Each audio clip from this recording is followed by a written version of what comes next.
สภาแห่งชาติจัดฝึกอบรมยกระดับความรู้ให้พนักงานรักแรงอ้อมข้างศูนย์กลางเพื่อรับใช้แก่การเลือกตั้งสมาชิกสภาแห่งชาติสุดที่10และสภาประชาชนขั้นแขวงสุดที่5จัดขึ้นในระหว่างวันที่4 ถึง 5 ธันวาคม 2025ที่สภาแห่งชาติการฝึกอบรมยกระดับความรู้ให้พนักงานรักแรงอ้อมข้างศูนย์กลางเพื่อรับใช้ให้แก่การเลือกตั้งสมาชิกสภาแห่งชาติสุดที่10และสภาประชาชนขั้นแขวงสุดที่5โดยการเป็นประธานของทานเจริญเยียเปาเฮอรองประธานสภาแห่งชาติห้องหัวหน้าอนุกรรมการโฆษณาและปลุกระดมขบวนการมีคณะประจำสภาแห่งชาติบรรดารัฐมนตรีห้องรัฐมนตรีบรรดากระทรวงและองค์การเทียบเท่ากระทรวงเข้าร่วมการฝึกอบรมครั้งนี้ผู้เข้าร่วมได้รับฟังเสื่อมซึมและผันขยายมติของกรมการเมืองศูนย์กลางภาคว่าด้วยการเพิ่มทวีการนำพาชี้นำขององค์คณะพรรคทุกขั้นต่อการเลือกตั้งสมาชิกสภาแห่งชาติสุดที่10และสภาประชาชนขั้นแขวงสุดที่5การเพิ่มทวีนำพาแนวคิดเสริมขยายสิทธิประชาธิปไตยของประชาชนลาวบรรดาเผ่าเพื่อการเลือกตั้งสมาชิกสภาแห่งชาติสุดที่10และสภาประชาชนขั้นแขวงสุดที่5เนื้อในสำคัญของกฎหมายว่าด้วยการเลือกตั้งสมาชิกสภาแห่งชาติและสมาชิกสภาประชาชนขั้นแขวงเพื่อการเลือกตั้งสมาชิกสภาแห่งชาติสุดที่10และสภา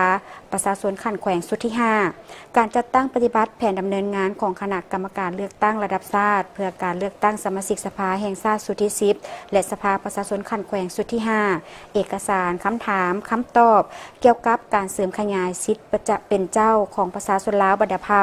ต่อการเลือกตั้งสมาชิกสภาแห่งชาติสุดที่10และสภาประชาชนขั้นแขวงสุดที่5คำถามคำตอบเกี่ยวกับภาระบทบาทสิทธิและหน้าที่ของสภาแห่งชาติและสภาประชาชนขั้นแขวงและคำถามคำตอบเกี่ยวกับระเบียบการเลือกตั้งสมาชิกสภาแห่งชาติสุดที่10และสภาประชาชนขั้นแขวงสุดที่5คำแนะนำของคณะกรรมการเลือกตั้งระดับชาติว่าด้วยการโฆษณาปลุกระดมขบวนการคำแนะนำเกี่ยวกับเวียกงานป้องกันชาติป้องกันความสงบคำแนะนำเกี่ยวกับระเบียบการคุ้มครองงบประมาณหับไส้แก่การเลือกตั้งสมาชิกสภาแห่งชาติสุดที่10และสภาประชาชนขั้นแขวงสุดที่5ท่านเจริญเยียเปาเฮอได้กล่าวเตือนว่าการเลือกตั้งสมาชิกสภาแห่งชาติและสมาชิกสภาประชาชนขั้นแขวงแต่ละเทือล้วนเป็นเหตุการณ์ทางประวัติศาสตร์ที่สำคัญของชาติมีความหมายสำคัญและจำเป็นต่อการเสริมขยายสิทธิประชาธิปไตยประชาชนลาวบรรดาเผ่าเพื่อบูรณะระบอบประชาธิปไตยประชาชน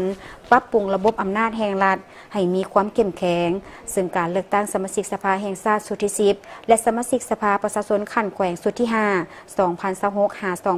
2026-2030จะมีพนักงานนำพาคุ้มครองขั้นสูงของพรรคและรัฐออกสมัครรับเลือกตั้งเป็นสมาชิกสภาแห่งชาติและสมาชิกสภาประชาชนขั้นแขวงเพิ่มขึ้นนอกนั้นยังจะมีผู้สมัครจากของเขตต่างๆอยู่ศูนย์กลางและท้องถิ่นในนั้นมีทั้งของเขตธุรกิจการผลิตส่วนสั้นค้นและปัญญาชนอีกจำนวนหนึ่ง